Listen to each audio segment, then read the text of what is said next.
Assalamualaikum warahmatullahi wabarakatuh. Shalom, Om Swastiastu, Namo Buddhaya, salam kebajikan, salam akal sehat. Sehat selalu everybody yang budiman dimanapun Anda berada.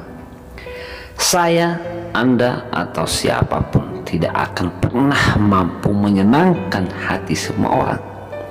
Apapun juga itu kapasitasnya, kita serta dimanapun kita berada, baik dalam suatu organisasi, lembaga, komunitas, di lingkungan keberadaan kita, ataupun juga di lingkungan di mana kita bekerja. Tetapi kalau ditanya sama saya, apakah ada orang yang mampu membuat hati semua orang menyenangkan?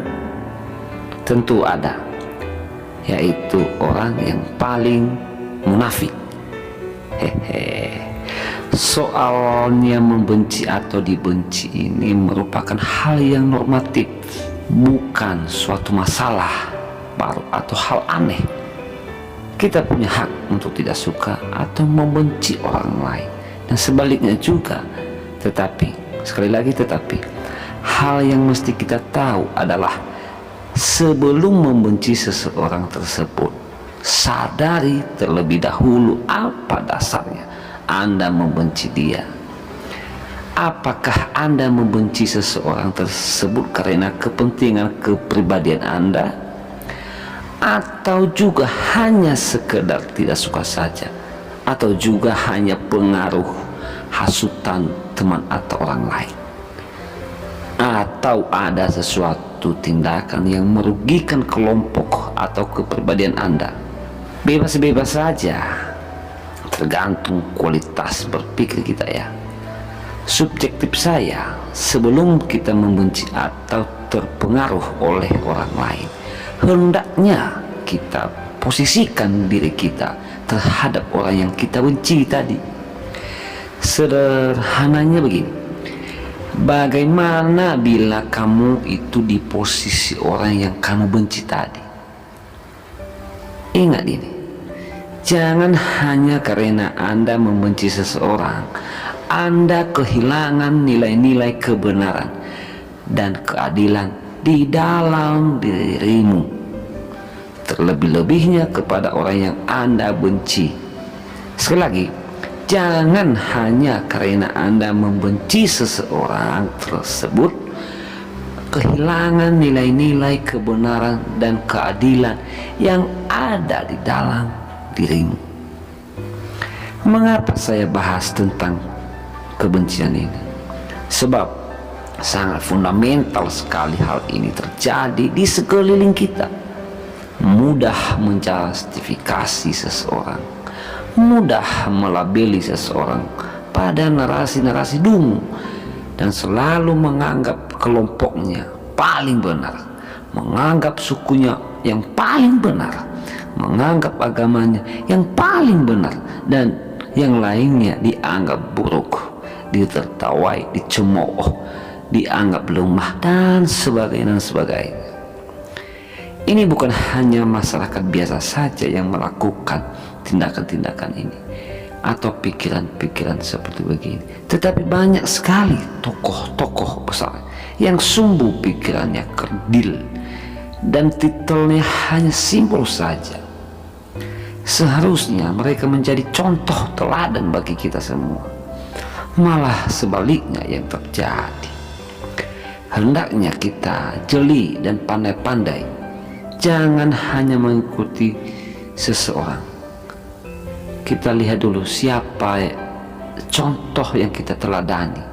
Bukan sembarang hanya mengikuti saja, atau maksud saya monggo-monggo saja.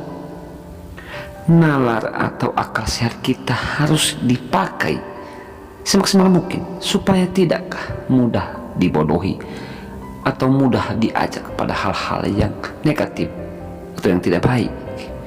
Sebenarnya setiap manusia yang lahir di dunia ini tidak pernah menginginkan sebelumnya dia inginkan suku A, suku B kelak, atau sebelum lahir dia menentukan agamanya. Tidak ada itu. Semua awalnya bukan keinginan kita dan bukan kemauan kita. Masa ada bayi yang bisa menentukan agamanya, yang menentukan sukunya, dan lain-lain sebagainya. Apakah dia mau menentukan sukunya atau agamanya? Tidak. Sederhananya, kalau Anda lahir di keluarga suku Jawa, maka otomatis Anda menjadi suku Jawa. Kalau Anda lahir di Belanda, maka Anda menjadi keturunan Belanda. Kalau Anda lahir di keluarga agama Islam, otomatis Anda agama Islam. Anda lahir di keluarga agama Kristen, maka Anda juga menjadi Kristen otomatis, dan sebagainya dan sebagainya. Semuanya izin dan rahasia, sekaligus hak sepenuhnya Tuhan kita, bukan kemauan setiap insan. Masalahnya adalah mengapa kita suka memuji suku kita yang paling hebat, kebudayaan kita yang paling hebat. Mengapa kita memuji bahwa agama kita paling benar dan baik, dan sedangkan suku lain atau agama lain atau kebudayaan yang lain salah, lemah, jelek, dan tidak baik. Kita ini bukan negara agama, tetapi kita adalah negara yang beragama. Kita bukan negara suku, tetapi negara yang majemuk, memiliki banyak suku, dan harus saling menghargai dan menghormati, bukan malah membenci atau merendahkan agama yang lain atau suku yang lainnya. Apalah arti memiliki banyak titel dan jabatan yang bagus, tetapi pikiran tidak jernih dan suka mengucilkan seseorang yang berbeda agamanya, berbeda sukunya, dan sebagainya. Dan ini harusnya diajarin di sekolah atau di kampus, bukan hanya sekedar untuk mendapatkan titel yang bertumpuk-tumpuk, tetapi akhlaknya harus dibangun.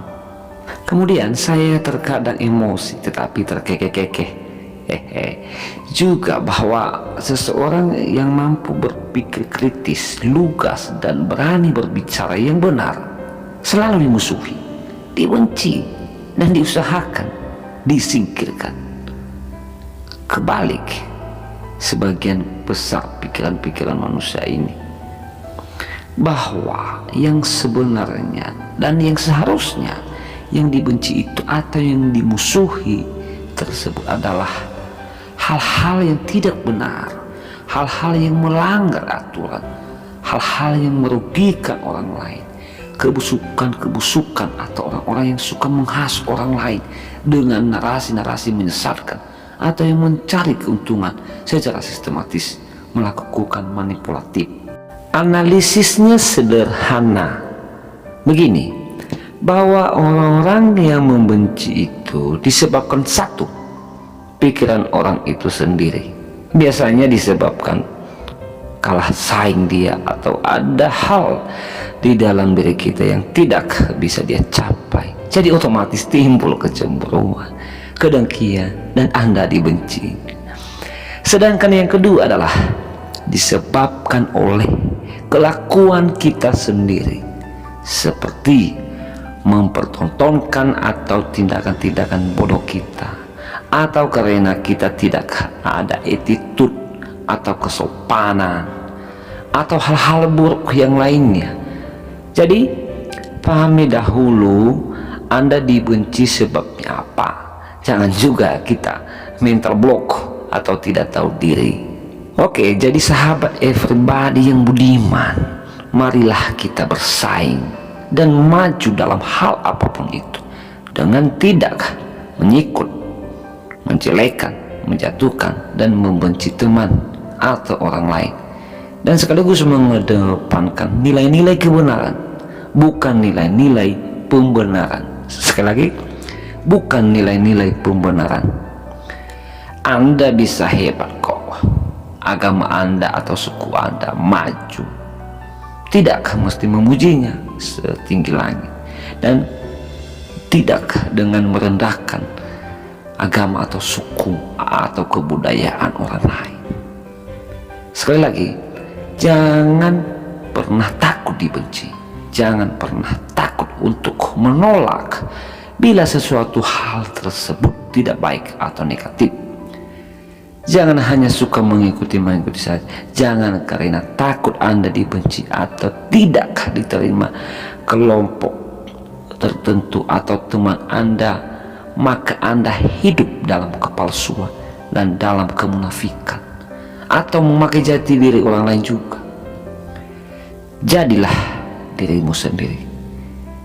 Bila teman Anda atau kelompok tertentu tidak menerima dan tidak menganggap kehadiran kamu, maka jangan paksain masuk di zona tersebut. Itu zona yang buruk.